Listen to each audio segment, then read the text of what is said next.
श्रीमद्भगवद गीता अध्याय 16वां देवासुर संपद विभाग योग। कुल श्लोक संख्या 24। इस अध्याय में श्री कृष्ण मनुष्यों में दैवीय और आसुरी दो प्रकार की प्रकृति का वर्णन करते हैं। तो शुरू करते हैं अध्याय 16वां। परम पुरुषोत्तम भगवान ने कहा, हे भरतवंशी, निर्भयता, मन की शुद्धि, आध्यात्मिक ज्ञान में दृढ़ता, दान, इंद्रियों पर नियंत्रण, यज्ञों का अनुष्ठान करना, धार्मिक पुस्तकों का अध्ययन, तपस्या और स्पष्टवादिता, अहिंसा, सत्यता, क्रोधहीनता, त्याग, शांति प्रियता, दोषारोपण से मुक्त, सभी जीवों के प्रति करुणा भाव, लोभ से मुक्ति, भद्रता, लज्जा, अस्थिरहीनता, शक्ति, क्षमाशीलता, धैर्य, पवित्रता, किसी के प्रति शत्रुता के भाव से मुक्ति और प्रतिष्ठा की इच्छा से मुक्त होना, ये सब दिव्य प्रकृति से संपन्न लोगों के दैवीय गुण हैं।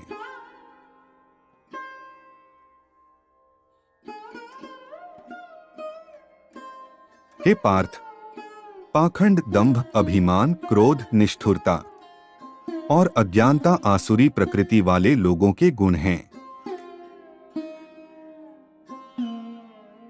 दैवीय गुण मुक्ति की ओर ले जाते हैं, जबकि आसुरी गुण निरंतर बंधन की नियति का कारण होते हैं। हे अर्जुन, शोक मत करो, क्योंकि तुम दैवीय गुणों के साथ जन्मे हो। संसार में दो प्रकार के प्राणी हैं। एक वे जो दैवीय गुणों से संपन्न हैं और दूसरे वे जो आसुरी प्रकृति के हैं। मैं दैवीय गुणों का विस्तार से वर्णन कर चुका हूं। अब तुम मुझसे आसुरी स्वभाव वाले लोगों के संबंध में सुनो।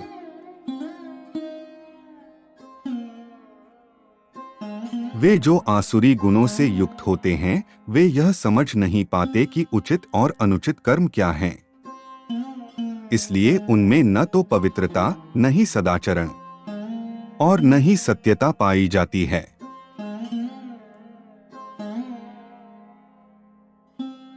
वे कहते हैं, संसार परम सत्य से रहित और आधारहीन है, तथा यह भगवान रहित है जो इसका सृष्टा और नियामक है।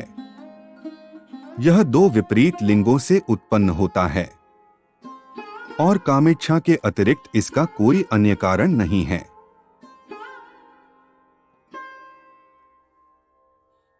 ऐसे विचारों पर स्थिर रहते हुए पथ भ्रष्ट आत्माएं अल्प बुद्धि और क्रूर कृत्यों के साथ संसार के शत्रु के रूप में जन्म लेती हैं और इसके विनाश का जोखिम बनती है। अतृप्त काम वासनाओं, पाखंड से पूर्ण, गर्व और अभिमान में डूबे हुए आसुरी प्रवृत्ति वाले मनुष्य अपने झूठे सिद्धांतों से चिपके रहते हैं। इस प्रकार से वे भ्रमित होकर अशुभ संकल्प के साथ काम करते हैं।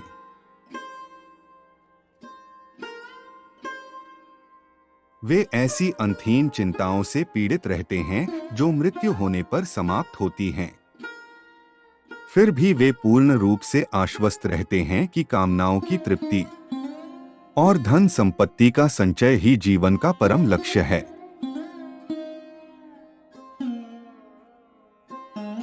सैकड़ों कामनाओं के बंधनों में पड़कर, काम वासना और क्रोध से प्रेरित होकर वे अवैध ढंग से धन संग्रह करने में जुटे रहते हैं। यह सब वे इंद्रिय तृप्ति के लिए करते हैं।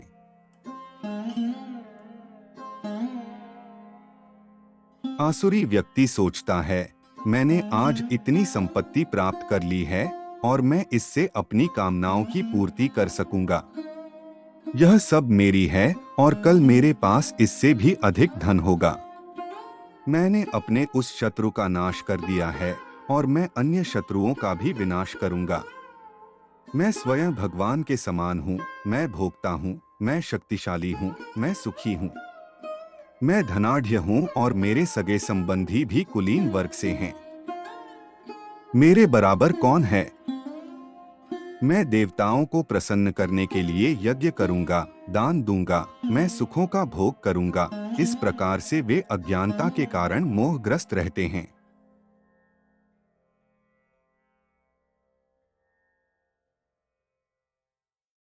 ऐसी कल्पनाओं द्वारा पथभ्रष्ट होकर और मोह के जाल से आच्छादित तथा इंद्रिय भोग की तृप्ति के आदी होकर वे अंधे नरक में गिरते हैं।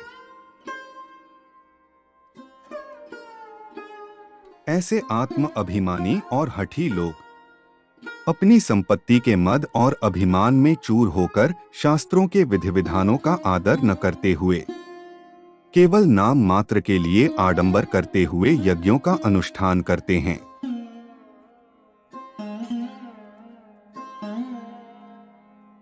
अहंकार, शक्ति, दंभ, कामना और क्रोध से अंधे असुर मनुष्य अपने शरीर के भीतर और अन्य लोगों के शरीरों के भीतर मेरी उपस्थिति की निंदा करते हैं।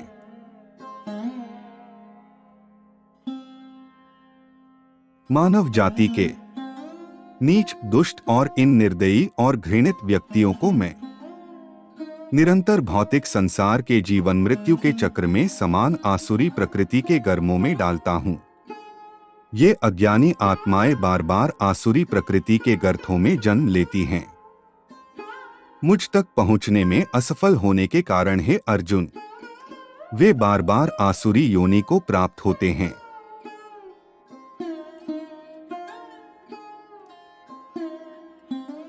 काम, क्रोध और लोभ जीवात्मा को आत्मविनाश के नरक की ओर ले जाने वाले 3 द्वार हैं। इसलिए सबको इनका त्याग करना चाहिए।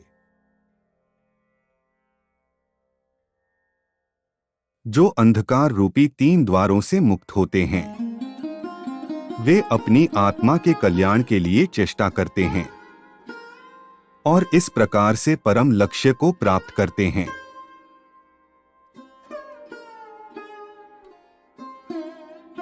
वे जो इच्छाओं के आवेग के अंतर्गत कर्म करते हैं और शास्त्रों के विधि निषेधों को ठुकराते हैं, वे न तो पूर्णतः प्राप्त करते हैं और न ही जीवन में परम लक्ष्य की प्राप्ति करते हैं।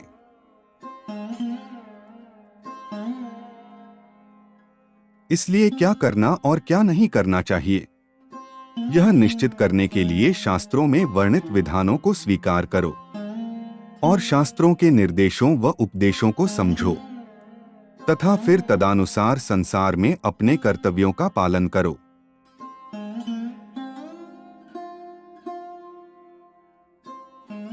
इसी के साथ 16वां अध्याय समाप्त हुआ। तो आगे बढ़ते हैं 17वें अध्याय श्रद्धा त्रय विभाग योग के लिए। अगले अध्याय के लिए चैनल को सब्सक्राइब करना न भूले।